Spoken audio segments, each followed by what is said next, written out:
God orchestrates specific marital connections across geographical and cultural expanses to resource his kingdom for his glory. Such is the case with today's guest, Gene and Benedicte Early. As you hear their story of partnership in life and ministry, think about your own marriage and the reasons God may have brought you and your spouse together. If you're not married, think about future possibilities of what God may orchestrate for you. In a prior episode, I spoke with husband Gene Early about the role of corporate culture in business success. For a brief recap of his background, Gene is a strategic advisor to global leaders, co-founder of Silicon Valley-based Genomic Health, and prior Vice Chancellor of Operations at the University of the Nations based in Kona, Hawaii. Gene's wife, Benedicta, is a social entrepreneur who creates programs and develops leaders for human development training. Her first Christian ministry was Women's Aglow, Denmark, where she was a board member, led corporate worship, and was a prayer minister. As a missionary with Youth with a Mission, YWAM, in Kona, Hawaii, she helped develop Crown Child Placement, one of the first international adoption agencies to provide cost-based adoptions from Albania, China, Romania, and Russia. She also developed her global Arise and Shine program for women who wanted to design their future. Originally educated in modern gymnastics, she was a certified swim coach, soccer referee, and trampoline instructor, teaching in the Danish secondary school system. Other leadership roles included being the first saleswoman for Jockey menswear in Scandinavia, heading up marketing for the first Nordic company to train hairstylists internationally, and working as an executive coach in the genomics industry in Silicon Valley. She further applied her entrepreneurial gifts to ministry as founder of the Theophostic Prayer Ministry, Genesis Process Change Groups, and Healing Nights Ministries. She also mentors pastors and senior leaders at Grace Covenant Church and is on the leadership team for Prophetic Heart Healing, a growing online community of prophetic prayer ministry. Benedicta's heart's desire is to be all that God intends for her to be. Her prayer is, God, let me live the plan you have for my life. So welcome back, Gene, and welcome for the first time, Benedicta, both of you to Dr. Karen Speaks Leadership and the Voice of Leadership. So happy to have you today. Great to be here. Great to be here. I agree. Wonderful. And you both have such illustrious backgrounds, and I want to hear the backstory and want to jump right in. So, Benedicta, I want to hear a little bit about that plan for your life, if you will, when your prayer about God's plan for your life. So you and Gene, I know, recently celebrated your 40th wedding anniversary. So take us back to the beginning. How did you meet? And what was your courtship like before you got married? Well, it was a great courtship. So we met in Denmark, and I went to a communications course and seminar where Gene was the teacher. And I thought he was a very handsome teacher. But I'd been married before, and I had a child, a son. And so, I wasn't really dating, but I was definitely sort of looking at, what are the potentials out there. I wasn't a Christian yet. I was becoming a Christian. My mother was very eager in praying for me.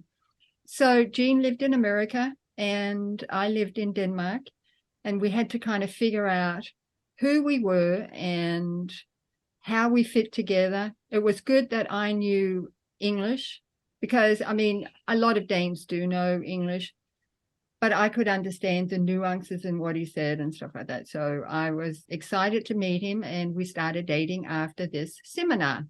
I think that's about it. That's how we met each other. And it was a long distance relationship, but we made it work, definitely. Excellent. So I know there's always another version of the story from the husband. So, Gene, what would you add to that story? What's your version of how the two of you met? A little bit more detailed. So, like Benedicta, I was not yet walking with the Lord. I'd grown up in a church. My parents were very committed Christians, but I had never had the experience. I would say that I actually had a encounter with God, which I did not know was an encounter, in which I was just absolutely convinced, okay, I'm ready to get married. I had been married before as well and divorced, and recognized that that was primarily my responsibility for that. And I wanted to do things differently. I was in the US when I had this dream about this epiphany. And so I was about ready to go to Europe, teaching training in 3 countries. And I had in mind, oh, I'm going to look, And so I went to Belgium, nobody there, went to Holland, nobody there, went to Copenhagen, did this seminar. And Benedicta's boss had sent her to the seminar because it was communications. And the second day of a 3-day seminar, I saw her sitting in the corner. And I would now say it was a supernatural, God-given light around her. There was a radiant light around her, which I could not keep my eyes off of. This is in the closing of the session. So I just kept going, watching her. And finally, I had to close. So I did. But anyway, from there, we struck up our relationship. And was a year and a half of what I like to say is Benedicta's strategy for making decisions is to say no until she can say yes. We had a year and a half of me pursuing her and her saying no. And then finally, well, we both became Christians in that time, actually. And that's because of her mom, who was the founder of Women's Aglow in Denmark. We went to a full gospel and businessmen's conference, and they were talking on marriage. We went up to the speaker after he'd finished speaking, and we kind of told our story. And he looked at Benedicta and said, "What are you waiting for?" I mean, it's like, that was to convince her. She said, I don't have any more no's. We just found the first weekend that was free, and we set a time to get married. We did. That's an amazing story. I actually love that. What's interesting about it too is both of you were not yet with God when you met one another, and yet we know that God knows all things. He Oh, knows yeah. the future, he knows the past and the present. So he already knew what he was planning for each of your lives and what he was ordaining for your lives. He knew that you would be in his kingdom together, and he waited until both of you were ready in that sense before any marriage took place. And yet the courtship was certainly going on in the meantime and long distance. I think that's pretty profound and pretty amazing in and of itself, how the way that God orchestrates things. And I would say, Jean, in your case, you probably needed to see that glow around her, given Oh, all yeah. those no's. It makes me think of Joseph and Mary and the angel finally speaking to Joseph to say, oh, yeah, take her as your wife, because otherwise the circumstances look like maybe I should just get out of this. Right. So that's wonderful. That's a great, great story. And so you both came to faith, and now you're at this conference, and then the conference leader is saying, what are you waiting for? You've run out of no's. You finally get married. So tell us a little bit about what the early years were like, and where were you living? Did you live in Europe or were you living in the US? How was the beginning of the marriage? We lived in Denmark, and I had an apartment that was big enough for all 3 of us. My mother was we were on the 2nd floor, and my mother was on the 4th floor, and she had a big apartment up there. So there was plenty of space. One of the things that, I think this was before we got married, he asked me one night, he said, will you pray for me for salvation? And I said, no, I will not, because I need for you to do that for yourself. You need to make that decision, because I don't want you to come back to me and say, well, you made me become a Christian, or this was you trying to talk me into it and stuff like that. So yeah, he got a little offended, but he did. He went and he prayed and asked Jesus into his heart. That made a big difference in our lives. But that doesn't mean that it was easy sailing, because we had a lot of habits from not being Christians. And so they had to go. And we also had a lot of internal stuff that we hadn't dealt with.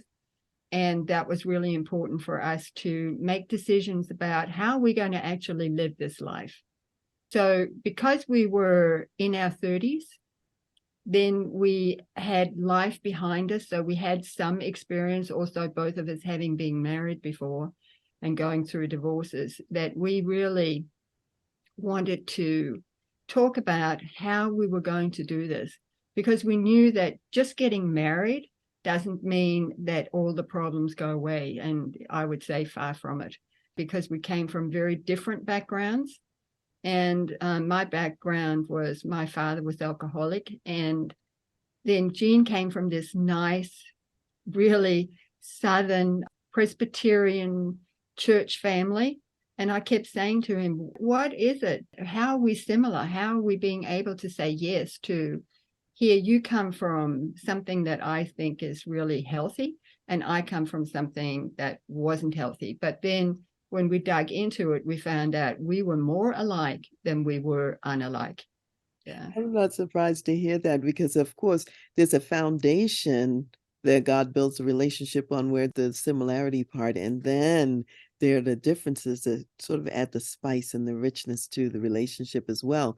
One of the things, Benedicta, you said that I want to dial back to, you said that in essence, you wanted Gene to make his own decision for Christ without you being involved in it. And a lot of times these days, we'll see, particularly women, who want to marry a particular man, and I'll call it missionary dating, trying to get the person saved and then they can marry him. What would you say to a woman in a situation like that, or even a man, but it happens, I think, a lot with women? I didn't want him to please me. I wanted him to really search his heart of where he wanted to be. Because, I had been married once before, so I knew I could talk him into something and I could pray with him, but that doesn't mean that it would stick. And I really feel like that he had to search his heart. Is this really something I want to do? Do I really want to give my life to the Lord? Do I want to live this kind of a lifestyle? Do I really want to marry this woman? Because I didn't want to marry somebody who wasn't a Christian. I didn't want him to please me. I had an opportunity, I'd say, Jean, to please God first, in a sense. Yeah, it became a condition. Benedicta came to the Lord first, and then she said, I'm not going to marry you unless you become a Christian. That took me 6 months to actually work that one through for myself. But I knew I was going there. There wasn't a question about that. It was just more a question of when. And it was a very timely thing for her to say, I think, because as she was saying, it's like, there's no question in my mind that it was my decision in the end. It wasn't because of her influence directly. Certainly indirectly, but not directly. That's fantastic. That's wonderful. You mentioned that this marriage journey is just that. It's a journey. Everything wasn't perfect from the beginning. Even though God brought the two of you together, you had to learn and grow together and so on. And we know that a successful marriage is a mutual learning and growth opportunity. So how would you say that you've each influenced each other in the marriage, in your Christian growth? What have you learned along the way? So I remember when I was 14 years old. So I grew up in Australia. I was born in Denmark, but I grew up in Australia. And I was standing in the kitchen. I remember it, some memories you have that you can just kind of go back to and you know exactly where you were. And I made a decision back then that I did not want to be like my parents. And so that has actually, I still believe that. It was a very strong, I wouldn't say it was a vow, but it probably was close to something like that. And so for me, it is really working on everything that stands in the way of me being able to be all that God created me to be. And trust me, there is and was a lot. Jean and I had to agree on how we were going to move forward, the foundation of how we were going to commit, because I'm still committed. So I'm 75 and a half. So, I see my healing journey just going on and on and on. Maybe I'll be 100 and I'll still be doing it. So I'm really committed to moving away the obstacles to really move towards God in a greater way. That's an interesting point, because what you're saying, one of the things that's part of the journey, first you made a decision about what you didn't want, in a sense, and so you're moving towards something else. And then you recognize that you had to be in a continuous space of learning and growing. And people don't always think about this, removing the obstacles, that stand in the way so you could progress and move forward. So thank you for that. And so, Jean, what would you add? What would you say that you've learned in the relationship? What's been your experience as the two of you are growing together? I think one of the things that stands out is just the commitment to grow in an awareness of who Jesus is, who the Holy Spirit is, who God the Father is. We were really fortunate to be discipled by a number of very powerful prophetic ministers who came to Denmark and who Benedicte's mom hosted for Women's Aglow. We got to live with them basically when they were there.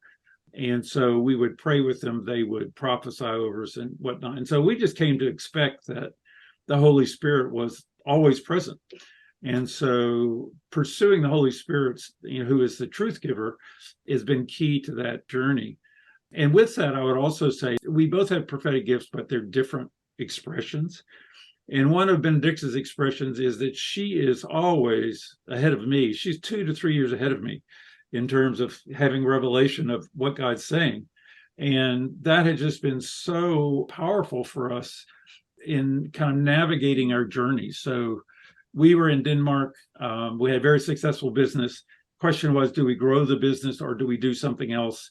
We prayed about it and we said, well, what are we going to do? And Benedicte said, I'm going to research. So she found 3 different Bible schools we could go to and kind of laid them out there. We decided to go to Hawaii to Youth with a Mission. But that was her prophetic gift taking us there. And it was time after time. I did my PhD in Oxford and we were there. And when I finished, it was like, we can go anywhere in the world where we want to go. And God spoke to Benedicte and said, San Francisco. She had no idea what San Francisco was. I mean, she knew it was a city, but she didn't know what it was. It was actually the Bay Area. And that's how God got us to Silicon Valley, to, all, the experiences that we had there. When we were there, I remember we were driving down Interstate 280, which is this beautiful drive in Silicon Valley. And she said, I believe God's saying you and Randy are going to do it and create a business together. Randy is Randy Scott, who became CEO of Genomic Health, who at the time I was working with as a consultant with Insight Genomics. And then later on, as she said, we had fallen in love with the Bay Area, with Palo Alto. She said, no, God's saying we're going to move to Harrisonburg. Harrisonburg? Where's Harrisonburg? Harrisonburg in Virginia. Virginia? No, we're in Palo Alto. Anyway, she was right. He was right. And we are blessed, immensely blessed to be here in Harrisonburg. So that's one of the things I'd say.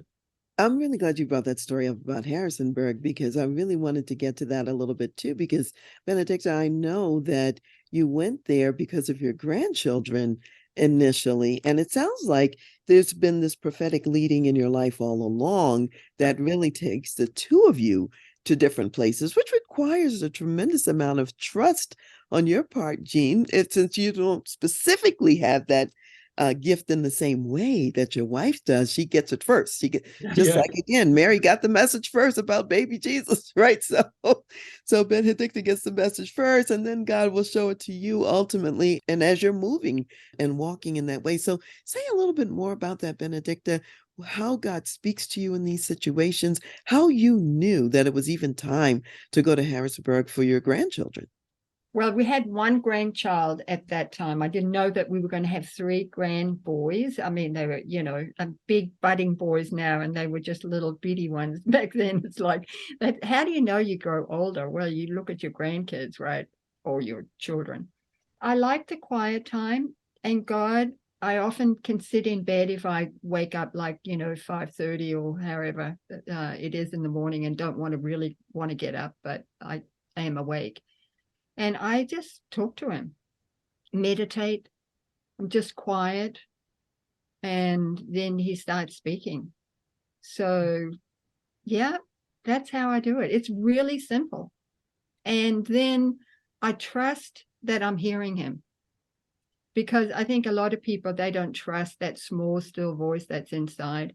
But when you do it on a regular basis, you kind of get to know, because it isn't loud. God doesn't shout, but it's that nudging, and you just know what that nudging means. And that means that he has a plan, and he's asking, or he was asking me when I get it, are you going to follow? This is of me. Do you want more of me than trust me? It just reminds me of when we first came to Harrisonburg, we had bought a house and we were remodeling it. Look, honestly, I didn't even know how to put a nail in a wall, but I became the general contractor for the remodel. But then one day the Lord said, I want you to drive up this road. So I drove up, and it was on top of a hill. And he said, you're going to live here one day. And so what I started to do, I took him at his word, and I started to park up there. And then I walked on that street praying for a house for 10 years. And then we did get a house. We ended up pulling it down, and we're now in the midst of building. We'll be pretty close to being finished soon.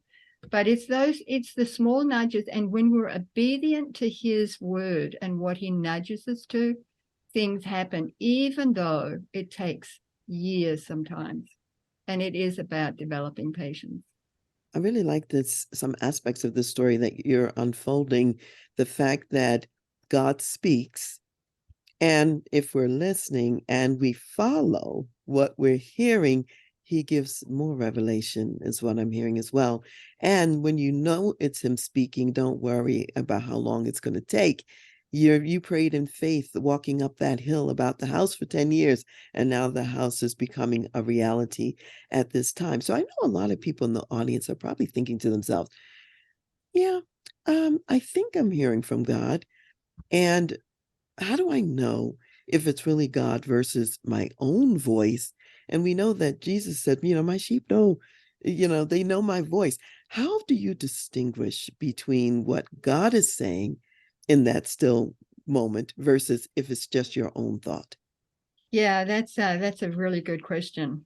First of all, it always comes with peace, and it's not overpowering, and it doesn't feel like that I need to be saying yes to it. It's not like God is pushing in for me to say yes. It's like me coming to him and saying yes.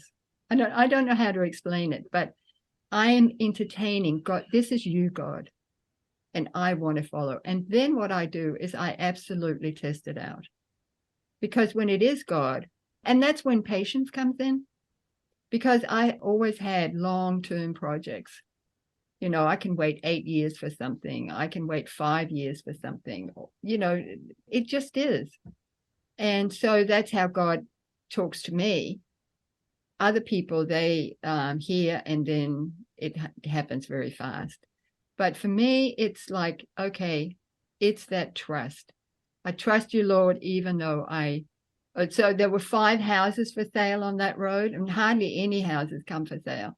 And each time I was the first one there because I knew about it, because I walked on the street and I saw the signs. And every time I said, Lord, is this house? And he said, no. I was like, oh my gosh, okay. So 5 times. So this was the 6th house that came up for sale. And I said, okay, Lord, is this of you? And it was.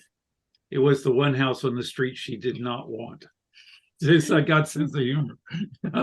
Yeah, I said to Lord, oh, but not that house. It looks so sad. Well, the good news is he's transforming it, building a new house. It's claiming the property for God, but it's a new house. Like, That's right. in the same way, we're new creatures in the sense you got a new house on the old spot. Well, he did speak to us, and what he said was, I'm calling you to redeem the land. And so this has been a significant prayer project for us, praying over the land once we decide to take the house down, and then praying over the house as it's being built. We talked to 4 different builders, and including an architect builder, and God was just very clear. Again, it's Benedictus, in tune with him. He spoke to Benedictus and said, this is the one. And we have gone through a series of challenges together with him, because God spoke to us that it was him. Those challenges, we never questioned his leadership in the project. I think that's an important point. It reminds me when the Apostle Paul was going to Rome ultimately, and he was saying goodbye to all of his friends in the book of Acts before he gets there, all kinds of prophets came and said, if you go there, this is going to happen, that's going to happen. He already knew it. He knew that those things were going to happen.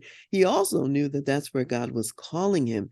So he was willing to go, even in spite of the difficulty and the challenge that he would face in taking that journey and being obedient in that situation. And I think sometimes in the United States, especially, we are very much looking forward to what I'll call the comfortable Christianity that doesn't cause any pain, doesn't cause any difficulty, and that's not particularly dangerous, and so on and so forth.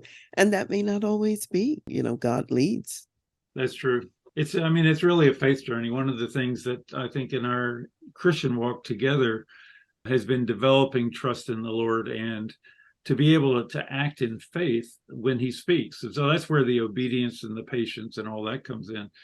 But I would say that the building of this house is the biggest faith journey we've been on. He promised us that that we would have no debt in the house. And it is a big house, which is, we're clear that we're stewards of the house.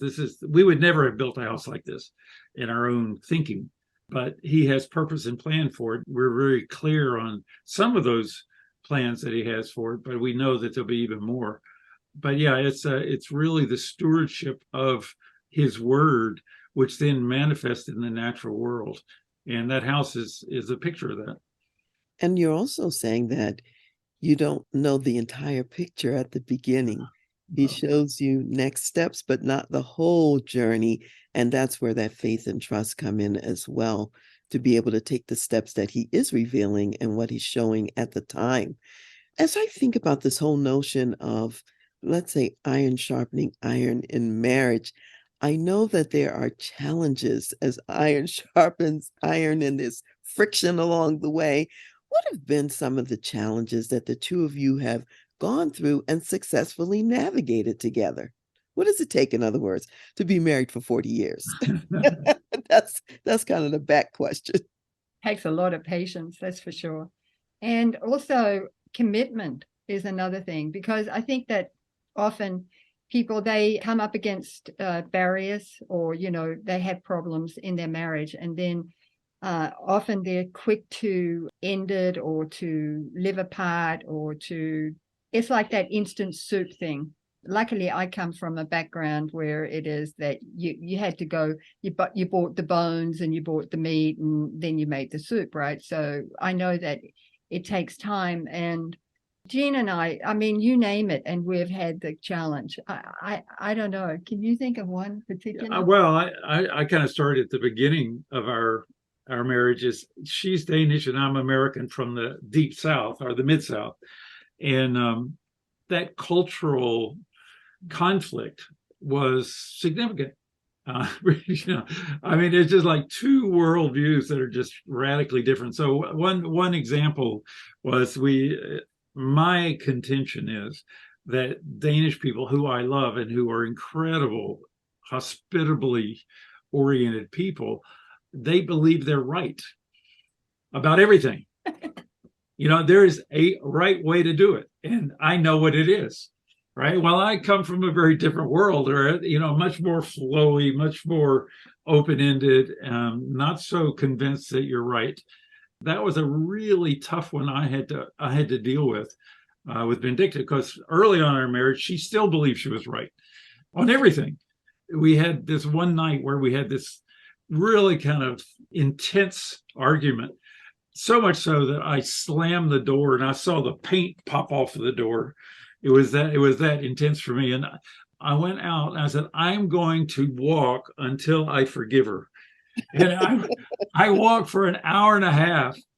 At an hour and a half, I went, okay, I've forgiven her. But now I had to walk back, right? So it's another hour and a half back. So that was a really powerful experience for me, because forgiveness is foundational, but until you have the lived experience of something that's real for you, you kind of think maybe it's more of a mental assent thing.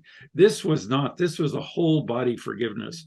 And it was like, it took that intensity of cultural conflict to really bring it to the fore for me. So I would say that was certainly one of the early conflicts that we had. That's a good one because when we think about business, we know that cross-cultural issues often get in the way there as well. And sometimes different people don't even understand that they're saying something completely different using similar words until they unpack it a little bit That's more. right. So cultural differences can really be game stopping in some respects unless you have the commitment that both of you mentioned, you have the patience, and you stop and do the unpacking and along the way forgive each other as well, Yep. because nothing's going to be perfect no matter what the situation is. So as you both look back at how God joined you together, what would you say is the divine wisdom that you see and how your relationship was crafted and chosen? And let's hear a little bit more about, Jean, your spiritual gifts that you've brought to this relationship too. Well, I mean, one of the things that clearly God's given me is the gift of encouragement in so many ways. He's given me a gift of being able to see the essence of who people are, which has been core to all of my professional work, but it's the whole of my life. And so I would say that gift of being able to see what's there that maybe is covered up or is not being fully understood by different people. One of the things that I've been very encouraging to her about is just the gift of who she is and how she shows up. Is she's very powerful in her influence on other people, but she's also very Danish. This is another aspect of the culture, is that they have this thing they call Yanta law, which means you cannot think you are anybody. You cannot be better than anybody. Don't think you're somebody, And so, of course, that's the tall poppy syndrome, where if you're a tall poppy, you get cut off, right? You can only be so high. And so coming to America, that was not something that she ever wanted to test. So my encouragement is, hey, you really have these gifts and talents. You need to own them. No, I don't. No, I don't think so. Anyway, I've been able to do that with her, and I'm very much oriented toward ideas and conceptual things, and where she's very practical. And so together we make a great pair because I can help her structure. For example, when she's speaking, we'll sit down and work together on how she structures what she wants to say. I mean, it's all of what she wants to say, but it's just how do you structure it? And so that's another piece of what I bring to the table. Excellent. That's wonderful. That's wonderful. One thing about your relationship, and you've both alluded to it a little bit, is that you're both deeply committed to the healing journey. Tell us a little bit now, what does that mean to you? How does the healing journey show up? Now we can actually sit down, or probably the last many years, really. Yeah. You hear so often that married couples, they argue. Well, we did in the beginning too, because we came from, even though we both spoke English, we came from very different backgrounds and beliefs. So we had to culturally figure out our own culture. And what does it mean when you say this in this tone and all those kind of things, right? So it's really distinctions about what is happening and how do we figure that out. So we've gotten really good at talking about what does it mean for you when you say this. So it's not just the words, it's really the meaning, is the feeling behind the words. So it gets a little, that's where you have to have a cup of tea and you have to have, well, we don't drink coffees, but for people who drink coffee, yes. But, explaining what does that actually mean for me when I say these kind of things. So understanding that, which is a totally different culture, because it's the internal culture that you don't see and hear. But there's always a reason why we're doing what we're doing. But when we don't explain it and don't ask, then we don't really think about it. We just think, oh, I was in a bad mood, or I was this, that, and the other, right? But here it's like Jean and I, we really figure out what's going on with our partner. I love what you said because it's like you're creating your own collective culture together. You're both bringing some pieces, but you're creating something new that's joint, that's shared. And because of the intimacy that you have and that you're building, you take the time to figure out what different things mean to each other. I think that's a very powerful dynamic for having a strong and a vibrant marriage, actually. Yeah, one of the things I would say about that is that part of that shared culture is that we both naturally, but also through our kind of professional training, have focused on what we call the structure of experience. So what is it that's underneath the words you say, the behavior you do, the nonverbals? What has to be true in order for you to say that, or what has to be true in order for you to feel that? And with that comes this responsibility, which for me, the orientation was, it is my definition of what how I knew I became an adult. And that is, I had this revelation, which I'm sure God gave me, which was, I'm responsible for everything I think, everything I feel, everything I say, everything I do. And so if she does something and I feel something, I am responsible for that feeling. I can't put it off on her and go, oh, no, it's your fault. Even though I may try to do that sometimes. I do come back to it. And we ask that question, what has to be true? The other thing I would say is that's part of our love language, is we spend hours together. One of the favorite things we do is get in the car and drive up to Northern Virginia to shop. And in those 2 hours, we never have a quiet moment because we are just so engaged with one another. And it's all about, this structure of experience. I love the fact that, there's the deeper part that's behind just what you see on the surface and being willing to mine for the gold, to go beyond just the surface level of the ground to see what's there. It's what makes a marriage vibrant for many, many years because you're not going over and getting the same one little gold nugget every time. There's a lot of gold in there, and you can mine for a lifetime and not exhaust it if, in fact, you are explorers in the way that Absolutely. you guys are sort of unpacking and talking about. I also know that relationships in general and community are both really important to you, whether it's in the church or more broadly. Tell us a little bit about community, how it's important to you, and how you live out those relationships and community commitments. Well, I live it out. First of all, I have good friends that will communicate with me if I'm a little bit off, or if, they're truthful. So they don't lie or they don't push over something that should be talked about. I think that that's a good thing. So that's a lot of one-on-ones. And then we're part of a very intense small group that we also give each other feedback, and we experiment on different things. And there's only 6 of us. We travel around, and the person who's hosting, it's their house. So that we get a lot of different varieties about what people are thinking and what they're going through. And then we all talk about it. So it has a lot of flavor, and it keeps it new and fresh. And then I have groups at the church, and also with I speak, or I see a lot of the past, or all of the pastors, and also the leaders of the children's ministry and worship leaders, and anybody who has something to say at the church. And then that way I also get a lot of feedback, a lot of new thoughts, a lot of my own thoughts that I go and meditate on. And also with this online prophetic heart healing, where it is that they often take me to the limits, because I have to teach on things that I really, I mean, I know, but I have to dig deeper. So there's a lot of challenge, which I welcome, because I get challenged and I grow. I love that. I really do, because otherwise we're in the Christian community here anyway. People are tend to be a little bit more protective of themselves.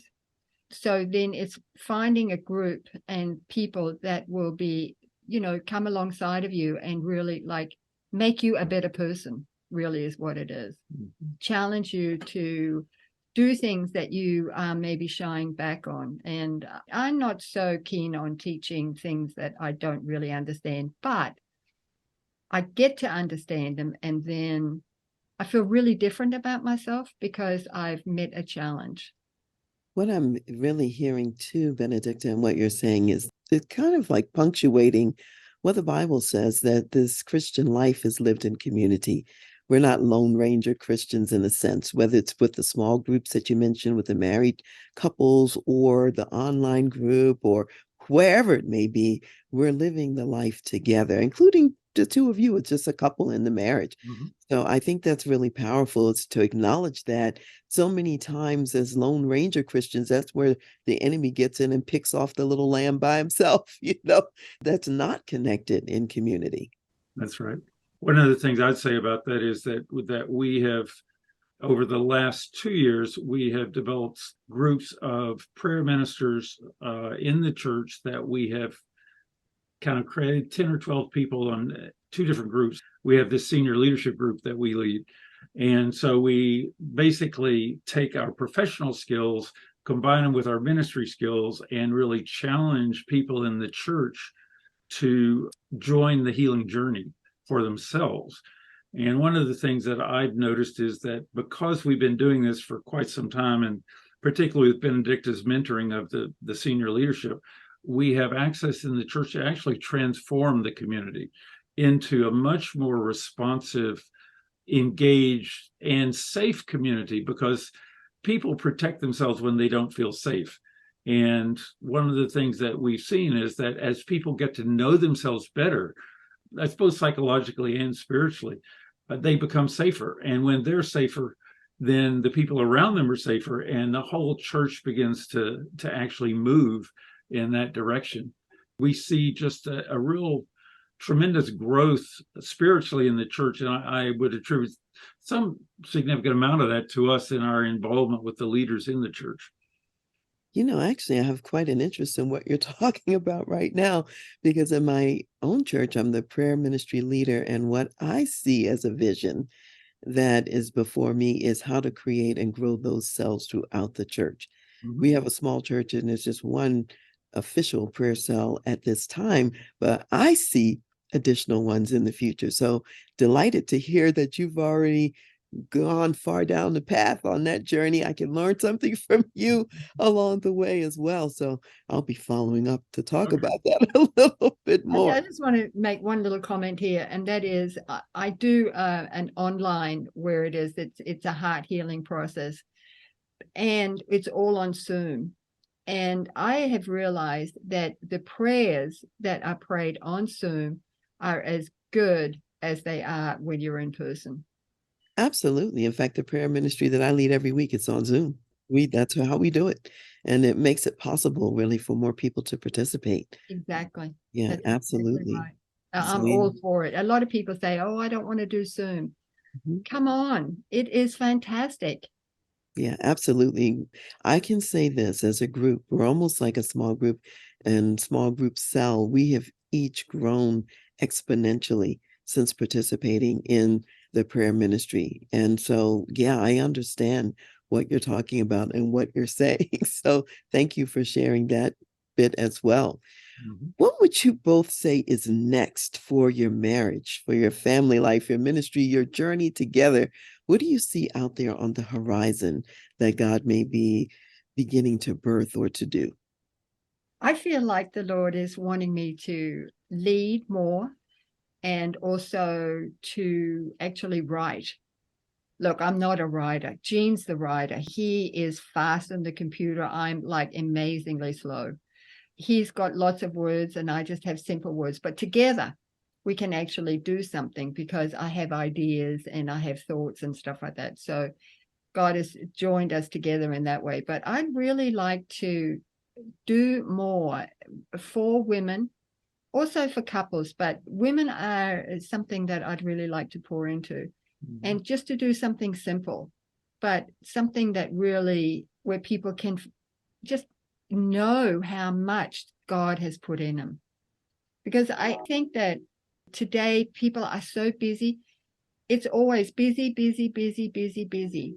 So just to be able to really get in touch with who God created you to be. Just something simple. It could be meditation. It could be the prophetic heart healing that I do. It's really all about a prayer And then it is a memory where it is that you felt joy and appreciation. And so you get that memory, and then you see Jesus in the memory. And so what it is, it's really relationship with him.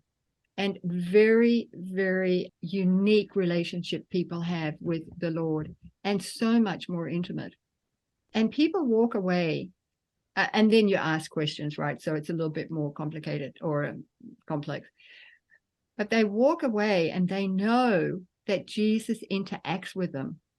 It's not just a Jesus, Jesus in the Bible, he did a lot of different things, right? He was interactive with people. And here, often I notice that people have Jesus in the Bible, but he stays in the Bible. And here we take him and invite him into the memory and notice where he is and what he wants to say to us. Or invite him into the present, in our current lives, to reveal what we may need to know today. That's also important. That's exactly right. Mm-hmm. For me, one of the things that has just been so powerful from this joining in the prophetic heart healing is that I've learned how to travel in the spirit. And that has been so absolutely amazing because, kind of a real ambition that I've had has been for years, my whole interest in leadership has been recognizing that as leaders tap into their fullest potential, that they create really positive change around them and in the systems in which they live and function. And so in my experiences of encountering Jesus, he's taken me incredible places to meet incredible people. And it's one of the very common things that he say, okay, I want you to lay hands on and pray for this person here. So I do that. And he said, okay, that's it. And it's like, all he's asking me to do is to pray for them in a particular way. He's not asking me to change them. He's not asking them to change. Every time that I can remember now, he's been wanting to give them an option. These are global leaders. And I'm just stunned that I could have such peace at not having to see them any different than they were.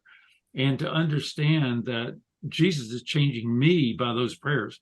I've had interactions with global leaders who I really judged harshly. And coming away from those prayer times, I no longer judge them. And that is quite remarkable. Along with, he's taken me to all kinds of other kinds of locations, interacting, particularly with men, and just being part of the spiritual reality in places around the world. And so the kind of the recognition that I don't have to physically travel to Africa, even though I've done that quite a lot, or to South America or to Asia. I don't have to do that in order to bring transformation. I can go and I can travel in the spirit when I go with Jesus. My goodness, what better way to travel, right? That's been transformational for me. And I just, if I think future, I see more of that. Yeah, that's really amazing what you're talking about. Jesus says God is looking for people who will worship him in spirit and in truth. And that spirit part may have more meaning than we often infuse it with, because God is a spirit and is not limited by walls or any of these other barriers that we see around us every day. And I love the fact, Jean, that you talked about how prayer changes us, that the one who's doing the praying. And that's why it's so important, because those who we may think are enemies, we may see them differently after we pray for them, not because they've changed, but because God has done a work in us.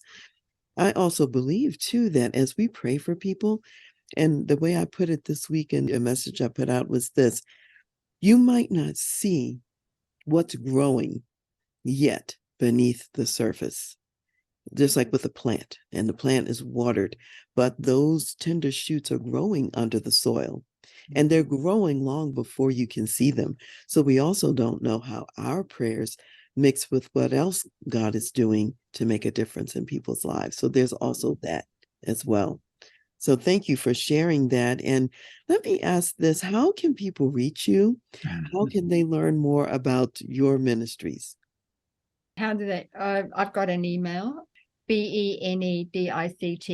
So it's Benedicte.early, like in the morning, EARLY at mac.com. Yeah, and for me, you can email gene.early@gmail.com, and also LinkedIn is probably a good place to go. I put a fair number of writings on LinkedIn, and also have ebooks and books in Amazon. Thank you very much. And thank you for saying the emails out loud. We'll make sure that they're also in the show notes for this episode as well. I'm going to ask you to share what additional words of wisdom you want to leave for my community of corporate executives. And also in your case, if the Lord leads you, if you have a word of encouragement for those who are thinking about their marriages right now, or maybe even those who are looking for a spouse and don't have one yet. So feel free to comment on both or either aspect today. So, I mean, one thing that I would say, I have a friend and a client who been married 5 years, and she was significantly questioning whether or not her husband was in fact meant for her. And my comment to her was, you're trying to assess that, but the real question is, who is the essence of who he is? And she has come back to me and said, I can't believe the difference that question has made in my life. My husband and I have been having conversations we've never had before, because we're both doing that now. We're both looking at the essence of who the other is, and that's the basis on which we're talking to each other. So I would say, for any couples that are having challenges, look beyond the behavior, look to the essence, and be transformed. The Lord is with you. If you're married, he knows it and he intends it to work. So that's your responsibility to make it work. With the help of the Holy Spirit. Yeah, absolutely. Yeah, and I would just say to take responsibility for what you say and do and how you behave. Really, that is, and not, I mean, I came from a background where it was dangerous actually to take responsibility. And so, because, you never know what could happen afterwards when you have a father that's alcoholic. But Gene has, in his very soft and gentle way, he has taught me that I need to really take responsibility, and it's okay. It's safe to actually do that and to say, this is what I'm thinking, this is what I did, this is how I'm, put together and stuff.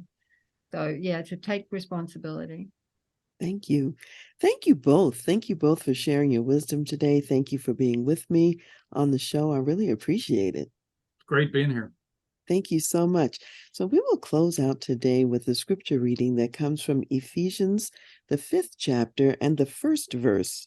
And it says, therefore, be imitators of God as dear children, and walk in love, as Christ also has loved us and given himself for us, an offering and a sacrifice to God for a sweet-smelling aroma. So to everyone out there today, remember to walk in love in your marriage, in your relationship. Be imitators of God.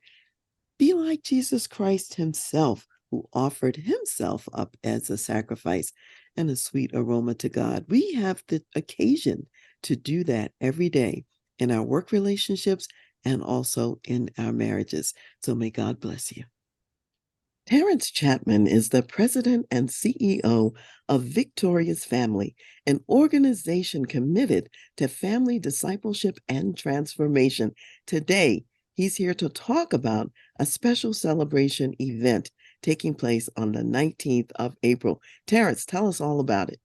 So good to be here. Do you think the family is in crisis? Well, on April the 19th, at the World of Coca-Cola here in Atlanta, Georgia, we're offering a very distinct experience, dinner and gala.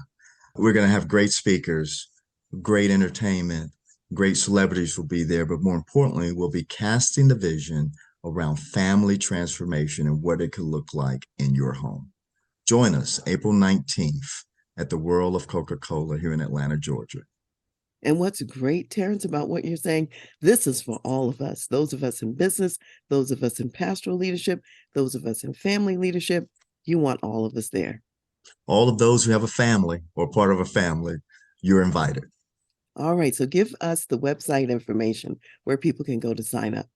Go to victoriousfamily.org/take the next step. Excellent. See you there.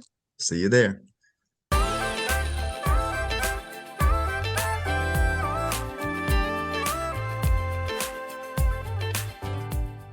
You've been listening to The Voice of Leadership with me, Dr. Karen Wilson Starks. And I want to give a special thanks to jazz saxophonist Ron McMillan for granting us permission to use his gifted music on our show. Thanks for listening, and remember to go to my website, transleadership.com, for more strategies, insights, and leadership resources.